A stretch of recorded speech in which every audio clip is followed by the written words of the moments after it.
okwu no gwa wolo wolo okwu no ko mo go meme okwu pe abugwa okwu nele ra eno to kwu pe abugwa okwu no go do sila be na mewe isano neno to kwu pe abugwa because again no ija mi o ma ve no mu pepepe we ke mi no sunu ore ye pa ne bugwa again we ya mi ojo ebo exist unyi me ari ya mi o ma do especially when I never were a love me a little other from a play where me and Derek.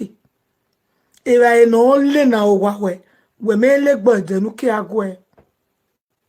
I want to say, Uji no riene, we may react by any. So those are the things no quick be a quawa. Where at that way, mamma, me no. Okone or yore, et water. Eru jogene una egu ko o limite any small thing do pa yan mo ware iku obuno gwe a star dana ko come from my house man need we wo me no manyo wa me ro ma gwe no pa yin di yo city re manyo wa me ro ma gwe no pa yin di yo country re wa no ta every time. Can't leave my house or one woman no. May God make him moena where ya moena. Do banyo mo worry. Was stop eh. Was stop eh. Saloba here punish wa. It's so punish wa ga salobo. E denu my expect. Where you got day or the from where emiro my little wa. Oro dog owe. Oko no time I go one wonya. Emi no lo wana cake baby. Or when not the from me. Ya se gba America fridge ni da dena wo dele ya ebe dina ni mayavi enu to ba wo na wonya ya se tonoro totume wonya ya oda fun we okwo no bobo pere ota mai we te gbo ni that we time we no pa yan wo e ti we time we do pa yan mo gwa re me government mo wa na e ke no le ari o wi onya tonori ohun do si bata no ye gba no ma no ya do wi onya wi ya. Other for me, free. This house belongs to you. Everything about this house, it belongs to you. Feel free. My children belong to you. You are the father of my children. Hey, Junior, come here. This is your father. And from today, be calling him Daddy. Okay, Junior? I said, Daddy, thank you. Daddy, you want me to be mommy. Oh, wait, Daddy, thank you. Hey, Cynthia, where are you? Come and see Daddy. Oh yes, can't you agree, Daddy? This is your daddy, okay? And from today, Daddy Daddy will be coming, staying with us. And from today, Daddy will be living with us in this house, okay? Junior, you stay with Cynthia in the same room. I will stay with Daddy with one room, okay? Daddy, those are your two children. And we very soon I'm going to have a baby for Daddy. Daddy, everything for this house is for you. Both my car, my bank account, my money. I have money in my bank. I have 2,000 euros. It belongs to you, Daddy. Daddy, feel free. Feel free, okay? This is your home. Okay, Daddy? Daddy, I love you. I love you, Daddy. Don't worry, I will take care of you. I will make you to be happy. You see that useless woman will pursue you come off her. No manner. What did she be? Don't worry. 2 months time, she's not gonna know you again. Okay? You as you just did nice, rich. That useless woman, that look that buff, that dirty woman, now it pursue you. Daddy, feel free. Okay? Everything. Take remote. Daddy, take remote. Now like this, that they change her. Like this. Okay? I just want to teach you everything. This one I to offer. This one I to put the volo. This one I to put the internet. Daddy, feel free. Okay? Do you have internet in your phone?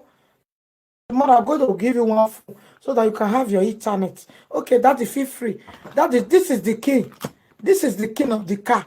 If you want to go out, you are free to drive my car. Okay, Daddy? Take. If you don't like the car, we can still change it. Okay? I just want you to be happy. If that woman don't know value of you, me, I know value of you. You are a nice woman. This is the kind of the man I've been looking for more than 20 years. Daddy, take her, okay? This is the king of the house. This is the king of the house, Daddy. Okay, this is the second king. The outside king and the second door. You can come to the house anytime, any day you want. Okay, Daddy, feel free. Okay? Okay, Daddy. Hello, God bless you. Hello, Mommy. Hey, Osati, why we jump in? Come. Hey, big mommy. Mommy of all mommy. Mommy say that we not the stay. queen of the Yes, so some men will not stay, but when the man is nice, Osati, come, mommy. Come here. What? Come, mommy. You want to give a testimony? You want to believe a testimony now? Anyone you want for a shot because you have no book cost. And I want to know, or TJ no Gino, or Madame. I know. I want to know another time when you worry. Or we going to Carol, master, need go buy. And I was then watching you go and let you go and they were out. Anyway, when you make weapon, you were born. No, you go by no way, way out. No, you were born. We don't know more gas, you know. If you make here, you have or AI. You bet your areas than AI. All I just tell me, you go, that's man with you, and I will not make it go away, make it go double, make it double. Anyone, you're a minute. Well, time, I mean, unitane confession unitabiko. Uriome marisoto ya levu ima wede ni unose nurime ni rumena se na woni we do confesse momi. Nula nu wa levu menu salo bejere ya bome. Momi ge ina re prison ko se avete me ya ba maze yo me. So o me get my work bast ye ushela. So criminal imamo ina ya sabo yoge ina sa yuku na do swame bae ina do soge na do muje bani o give ba e ba ro ba ime ba won le gbe imami bae ina le ya service oge ina be bulu ai bani e sofa ni la sofa no mo mi o se ina wo ni emi o ina be Enwenigele balo enwenigele balo momi why vie balo vie ai vie una moyo re una do same yo ina sawo ima mero pe na sawo na do same bai na do soge na muyo ewa o re po momi iwe zeri zo iwe because iro se na we iya pole ne ru afeme different o isunu da ri ai vie ke na pa inu wa ya pole ai vie o salo ba jabo wene ni ka o jabo wene ke na pa ni lo ni de we gbe sunu da wo mo mi oni na le gbe la ba ni go pan ma we gba bi agbere ni menebe la prison o ya mi no mata ma ina do tamene we no bio me bastard even na wa de ne ge na avie owe ni lagbere mo na e ya lagbera since day mo mi ore we mo isoto e no ni ala e wo mo na ya ge wa do bio me bastard ni no sie ni wala wo mo mi e wo mo ga logo we mo mi la wo ko nde e mo ya ni o fe ni ya bo we ide gbe we mo mi de ta gbo we nu wa lenu la mo mi ai vie mi ya afone venu wa confess na gorion we wa soto ofo ara confess na ana yin ya ne is over okay o de ra ki enu e o de ra ki o salo ba accept when confess you forgive you when honestly can we ne get any a new person we can we old person all things are pass away okay me yo mo mi re ba soto mo mi do vete wa mo mi wese get off on get soto confess no you are soto ni se ai vie wese mo mi yo mo mi wese yo we mo mi baba Hi. Hello. Where is your site where? Come on me. Yeah. Confession you have a confession mommy. Gani na yaro wa gani. E pastor we lo ye kiven. Pastor we lo ye kiven. Wana lo ye kiven. We church ma bi won We church ga no. Won ta. Abi won ben. Yi won ta. Won ta ga no. Ira mi. Pastor na wa we won ta. Vola we yo da wa bi yeke. O da o ga no. O lo yo tokeka. O tokeka ga no. What if you know you bracket on where you want here and you go on a live video. So when I walk when a pastor we on ta sister. Mami vero yasu no ube ke na line your tani. Stepping in a line your tani. E rani ga no. Iye tami me ina mo gbe we go. O wana ri me boy. Always spiritual father you know. Oiri emense vani ona do tama ngo ke ni ade nyene muna so ni hia nwena me. So asoni no go the first day no we ni ade majo, the second day always the temen na do ahia. Igi se vani ona we in a 3 days night prayer. 3 days night prayer ni hia wo me ya wa se webo ebo hia wa hia wa ka wa dekun o hia wa wujo bo me. Ina wo ka fe maro na do ahia gise vani ona do we me afuni ona do mu mi arie ezeken enene church ogi mu me seze ona do wa emi yo to ogi wa mi yo to ona we ni lobie yo ona do mu pada white thing obun pada ona do mi se ona do we ni lobie ye wa no wa yo to na do lobie yo so e vani ona do a twe pada ni nyame be I lobie yo vani ona do aniru yo. Ade, no we love you ni tubanu o.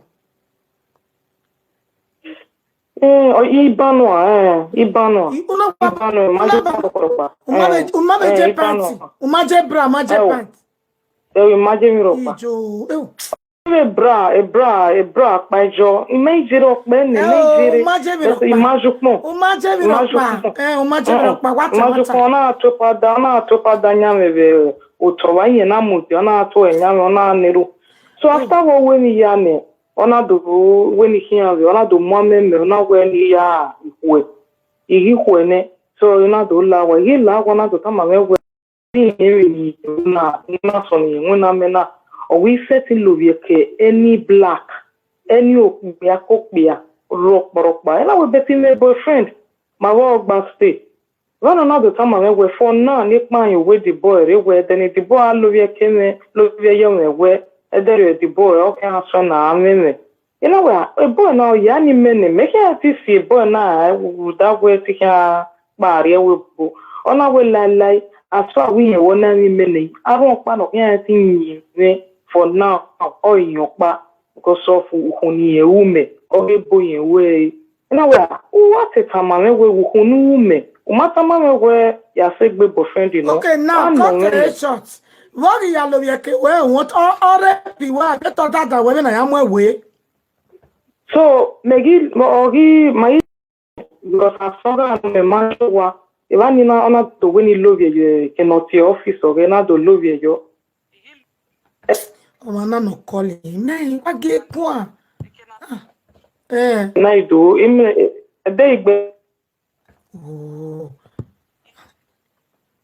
Ina ilovie yewa egeni me ya egbe me so kina wa wo sunu we no do atama me wenye tama me no de wi okpa he tekla me wa at least we o can lovie kiwe okay between my vibe and lovie kiwe no my behalf I come I manage because you come me ni lovie your office so deli do uwe church ona we nyekata mame we ya okpa he tekla be na bet my I come wire we ona we iswimu na ni nwina me wa son enihi ege no ya ni ya fe ekene no na lo ye kiweni imade oni but yen water ma we ni lo ye office ama Oh man, no problem. O se, won o saloba jabo wene.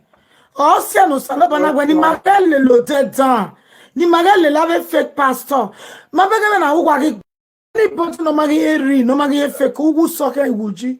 Because every day yaladia on a program in a uwe church, iwa we open Facebook, YouTube, already lele ya. So okay na ugwa gmano. Wo osaloba jabo wene. Enika o jabo wene. All things are passing. You are not a new person. For you to confess and save other people, you are free in the name of Jesus. God bless you. Anyway, one of one call. Mommy, venderu me wa promise me o isege ni nenya gidi me. We are here guri enweba ya owe ume ota. Since we do confess we do confess nena na aka do ari emi nu e. Wo o de ke enu ene. Do matter confess but o de block. Anybody no ma confess or dog yan block or let's say confess. I have a blame me where or go to gboma wa. Sakyo maro wo bo. U point no ma dota. Wo cause mama na on side you made the mistake. Now wa on sana wa let mo wa no sana. Ko o side tinwe. What's mom? Bye. Hello, God bless you. Oh my God. Hello, I know the name of the pastor. Okay. But when I wear a woman must save. Yeah, I believe family. Hello. Mommy, I talk with. It's a go side way. Over talk with. It's a low side way. Okay, mommy, sorry, hello, well, low efo. Illa for no year, that's good. Mommy, in a confession, you have to confess. What confess? When in Nigeria, so almost a pan in my voice state. So menare ko yenare iwori olado akewori do atoni so gbe so gbe 1 month 2 months wo wa mi so me dopa o han pa o ti me ne kire na do tu ne yen me ma rogwa so ona do call me the phone we yen gwale e powder mo powder na gbe ya o yen ma mi o e me na do ke we gwaluwo wa se do ro so me gi ware na yen movie na do say so ma mo wo ma we ya gon ye do ato me but o gi pe ne me na do mi e pada ni wugo wime so me gi mi ona ze ne o ke ogo se no me na do alwe so mistake ni me gi we me ma de ha ma we later me pada ni wo wa o lo e o do si ma de ha ma ato ina wa lo e but ma wo ye gun even when me la Europe ne ma wo ma ga gun imagine the camera, but when me since that day, one problem why you call get now, it face me war of the people. So, in my, they wash you and now want me jelly. Confess here, like that, jelly. So, when I want me jelly, oh, my, don't confess in there. Maybe upon that, no do move, not pay or do see me now.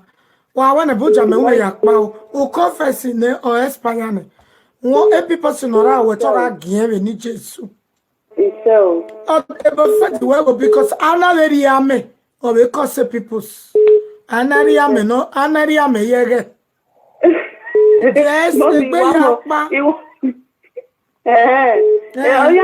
ya kama le di we odi bi e sabote o me ma pa since ameni o me ma pa ye o me kama all the time we okay now we don't confess in our phone one side to because a gbe ya pa me ko so manari ya me e people say gbe akan e gbe anu hello come on jori o side to e wa talk a testimony when you hear it. Okay. Seven di on rigwe. I do call and I do read the prayer and I will know with the prayer or with the prayer. And me already mean I no go so me you calling a ban and I don't time me with the prayer umina. Ona unye minage ya me gbin wa pa no mama yi se wa ni ewe ya na wa wulo le loto ewe na wa wulo yen na wa yen na wa na kumi o se na ewe na ya na wa wulo loto o yen na wa yori e na we testimony no ni be ri me na to bi me na re me no go me o ni be me na za so we yi be ri me na una ne ru ja me we no de ni ma amenu ne ru ji ni yi nwe ne na sa to le o me yi be ugu mi na ni na re do ni gbe village o ji me wa ji me ina do alilo ti je me no ko kon na we so wo se no ko wodo no mana so na ya me he yo he wodo wo se wo ko se problem na ni we ya fe ya ro wodo una suna so ame kia ya wodo e stage e gwa me una so wo we ina we testimony we na hina ni we ivire o me do ban we ni ru ja me ke iri mi na iwari mi na o go pa yan o se na Facebook Ọlọ́wà mo ni ọmọ mo ni da biena to se what about me too much ọmọ mi da biena Ọlọ́wà mo la so ni mo ari eve ina wa piebe o pe na wa gwe ha iwa piebe wa ni na wa kama na wa ina wi o na wa bo kanya na wa bo kaya ni ka wa wu ayi bo kaya na wa hire mi na ni na we testimony na ni we give we see Hello from Nigeria. Mommy, me. Hello. Good evening, Mommy. Good evening. God bless you. God bless you, man. May the Lord of Abraham, Isaac, favor you, man. Amen. Are you too? May God enlighten your course, man. Amen. May the God who answer the prayer of Jabez, may He answer all your secret prayer, man. Amen. May God open heaven for you. Amen. May God never allow you to run dry. Amen.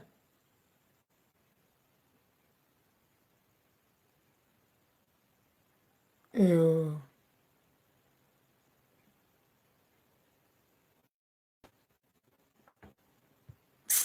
Thank you, my brother. Hello. Hello. Mm-hmm. Yare kia mommy. Oh, again, is your boy Louis Saloba way me. Oh, just another area like here. He said he can't say. Okay. He had to pause to look at me when I said I can't. Mo sama kuje ga one no mommy. He said when he say muti akere, he said muti. I don't want to give a test. Mommy sorry. Oh, we may not go. Or coronavirus. Or amoe.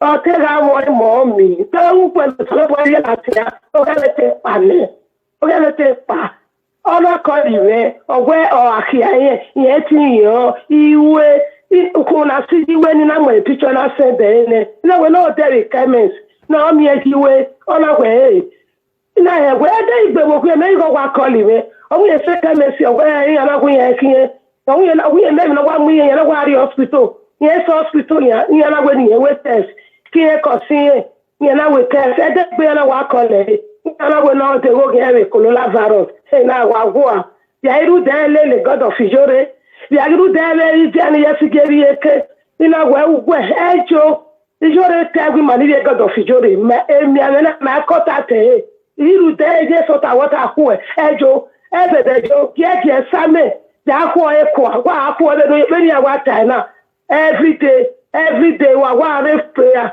I will not try a poor man, ever make it up. Yeah, what leru, you want collecting nearby, you want make you want make a home, who want leru, or a little job for net, you want want me, to be in Napa. I'm not to every tenders in the hospital, you call everywhere. There, you are the tenders in Nue, tenders in me, and then the idea. Before I could have you go, yeah, call it you could never have you go. I was talking at you. Tamia, where woman Tracy, sort of water, oh, if I kill her, if you're there, sort of water, mommy, it was it good. Sort of water, oh, you kill coronavirus. Yes, it got okay. Hallelujah. It need one me, yeah, one me, in the way, it not okay. It was it good, any cow. Any cow beggar now, any cow beggar, they can't get to get beggar. You want to come a wood near, near. You have to look at this. I said, I call me. It's not when you let out anymore, but in the young long, you know. I want to make more clear testimony. If you were the last 50, now, little man, is that a seven? Little man, what going there? Una little young men. You know, when I have Saudi. No, they're not there. By the 8 no, you say water. You know, you want to go here. Sort of water. Equal why they can't get talk. You got your coronavirus. bí akọ́lọ̀ rẹ̀ iṣẹ́ ìyẹ̀bí pé ẹ kọ́ kùtù owó ní bàálé. Jebo yata. Mọ́mì mi a fẹ́ tí jebo táà. Ọmọ ìgbélé kọ́. Hello, children of a God of Ijore, children of a salt and water children. My daughter, all this coronavirus, my daughter, Ikotata, what they call me, say, Mommy, Kaka the warrior. Let me say, okay, go buy that, that is what they spray for now. Go buy that one. It's okay, because you know they wear me, it's just sweet. The following day, just call me. He said, Mommy, you don't know where people shall go hospital. I see this hospital, that they come to a blood test. They say, make you go out. Let me say, hey, Jesus, what to make you go hospital? He said, Mommy, I see the tell her that he don't know where he go hospital. He knows the blood, breathe. That's why he go hospital. The following day, they just call us, say, now coronavirus. As you talk about it, we forbid them. Ijore talk and say, we were the children of a God of Ijore. This coronavirus, we cannot contact this coronavirus. Not by our portion. Oh, yeah, I can't want that for short. Go back to away. If Ijore did like they pray, because my people, they try people money for lie. I know. So I was telling for the television. We put that for speaker. Like people they pray for where they pray for here. Every day, salt and water. If you tell her, now salt and water. Let me take you around. They give her 10 days pass, 20 days pass. So God of Ijore, I don't know if I will take that God of Ijore. My brother, my sister, this salt and water. Na Rio, salt and water, na Rio, Jore. That was if I said God don't bring you, come out. How you will take survive? I don't know if I survive, Jore. What your God don't do for me too much. Too much, Mommy Jore. Too much. Last week I called you. I said, Mommy Jore, pray for water for me. My son, he get the he said, okay, you go pray for the water. The next I come and say, go carry my water. My picking, yesterday we see to another one now. So yesterday, my picking call me. He said, Mom, he said they want to go hospital, they will call now. Now he said, okay, no, they can't drop their picking. He not reach 20 minutes. He do live video. He do video call for hospital. I see my son will carry picking for body. Let me say, Jesus. My son, that picking video be waiting. He said, hey, you know what call me say he was born. You want me to use my eyes, yeah, that's why I do video call. They jump on, no. So God of Ijore, hallelujah. As you jump on, it finish yesterday. You know, I said, don't come. Mommy, I don't come out. He begin to vomit. He vomit.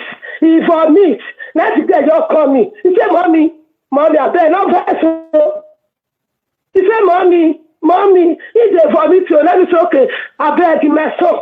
That's the son that they will see salt give you. He said, what I want to do with this salt? I said, salt. That you know that they will give you salt. Then they can't give us salt. He called me and said, Mommy, don't see salt. He they laugh me. Let me say, oh, small picky. You don't know if he rose to the fire, if he rose far, rich, salt and water, and I really. I said, put that for water. Give me your wife. Hola. I call God of Ijore. I call Ijani yesterday. Any cow. Para. Kia. One way you bury. Oh, you never like kill it. Oh, my God, God of Ijore. Oh, my God, kill it. Oh, my God, oh, my God, say, yeah, what am I going to do? Nobody want me. I want the root. I made them say 20 minutes. I will call you away, Mommy. Where this one sort of water when I hear. I went when you were fear. I walk for. You know, after we call you, where they last on there. Only know what they soon. Mommy, where say Jimmy, where say no one will give away. No one will give away. Imani, where my army, boy, behind me, they were set to for me. And say, where it was. Let's say, why I got no weather. And look at the tickets to a change it out. Sit down for city and yesterday. Mommy, you got a labo, got a water. Soda water. God bless Oh, you. coronavirus. Bye bye. Soda water. Jimmy. Mommy. Mommy, you too much, mommy. Where's the Where's Bye bye, bye bye. Here me. Hello from Italy. If no, ik buy. What's that you? When ever why your mommy pick my call, mommy pick my call. What's that you? What's that where? Thank you. You know what's another Babana? I only what tomorrow. You are here. You are here. We're not worrying. So, we worry. Can you know what you need? You know what you know. So, you know what, yeah, so work back, or one year, 10 yeah, so, you know, no sure, you know, I said to you, I cannot say to you, like, what to tell you. I don't want to one and one to you. I don't want to you. I don't want to hold the top. I don't want the, we are by good day on me. And then I say, Jesus. So I can never ask for me. One. I don't appear again. I don't appear again. I don't want to I don't want broken. What's the I want boy. And then I have to go. You do it. I can never do. How much do I follow me? Maybe I don't want to do it. I don't want to do it. He said, can I want to do it? I want to see you. And I want to see you here. You know what? You know why you can't want bandit. You know why I see it. You know why I see it. I know why I appear. I know I appear again. It's all my own. You see me. You know I saw it, baby. You know I see it here. I know I saw it. I know I saw it. I know I saw. You know why I appear. You know why I see it here. You know you came. You know you came. You know you came. I was paying me. Why I told me? You know why I was feeling more. You know why I was more. You know why I beg I was. I don't want it. It is what I did. You know what you see. Usawese. Then ugbebi mi na neru egbe bo dawagbo. Ko wa baba yo ko je o sa ti we. Ti wo bo ka kukun ne kian we. Uga won me ba so na. Tu ga me te mi popo we. Uga me ko ba ko no ki to monitor wa do bo we ka gbe. We no gbe mi na neru egbe bo dawagbo mo ha. Okay. So Aaron, I beg God too much. Una baba. Okay. I love you all. One no yet na mona no worry tomorrow. Mona no worry. It's okay like this. 3 o'clock. EJ. Bye bye. That the music in our head day. I got you calling. Ose.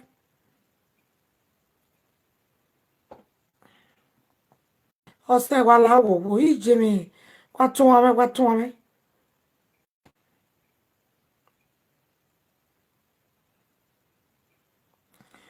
to me? Mera meje wala. Very when we get calling now, why get a call? What's that? Is that thing?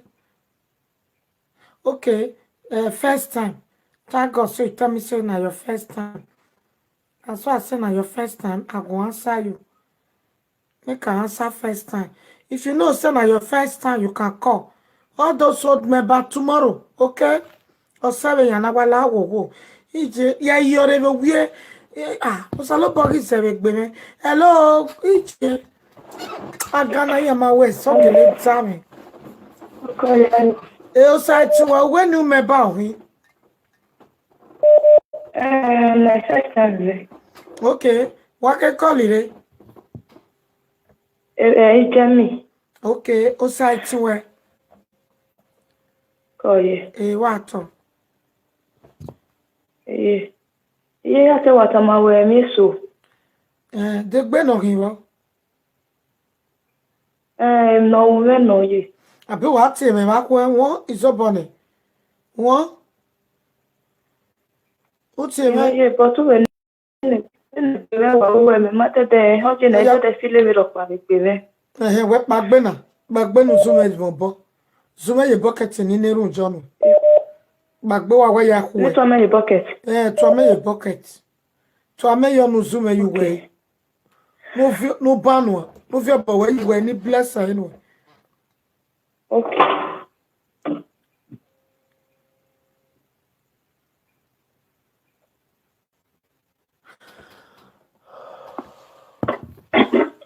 Hi. Oh baby. sagati o mana we gbe oko ma. Oluga ne we era ge wo majo. Ya wila la video you make peace. No so loud. Là, le jeu de... C'est les enquêtes à l'oeil.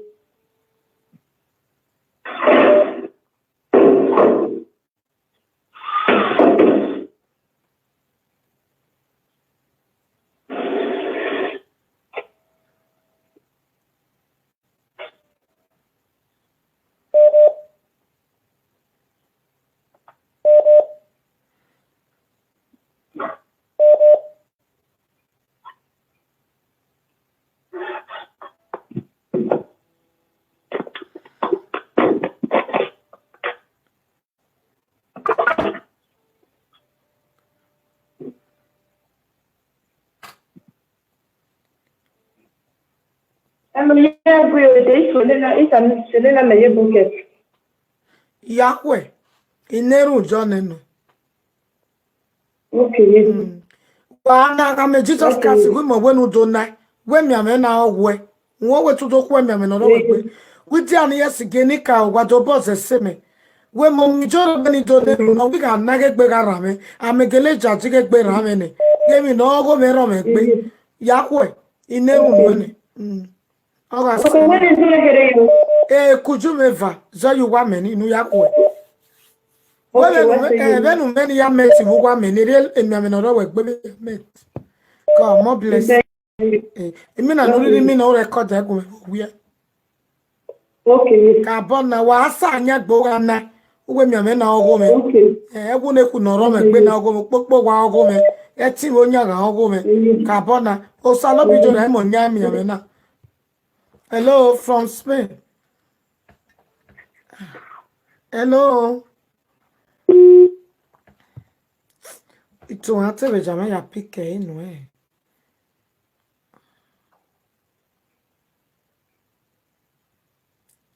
Obe sere ya won.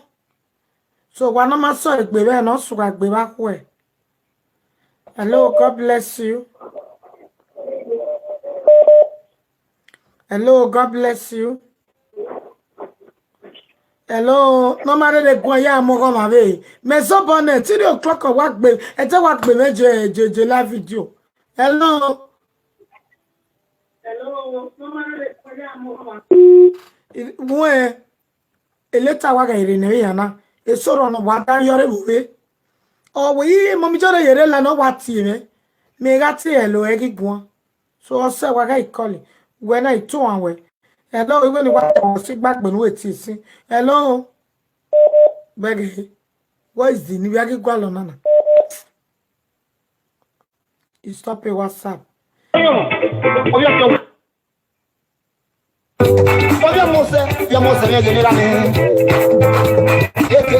yes, no more to with what you with the family and my apple. Okay, mommy, you're a one. Era menagem e qualquer momento eu vou não era menagem esse we nem ele era o ia mostrar era me o ia se levar para o e já a weapon e já a winning that o weapon para lutar com o weapon da companhia da quem já não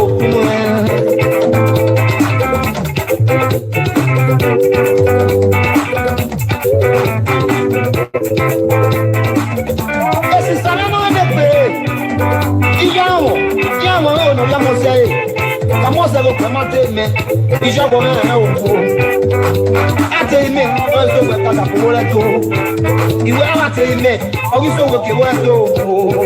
E quando o ali me olha me sou que dizer. E já esse salão é de que olha a minha olha moça né, eu pego me. Olha quatro. Ya.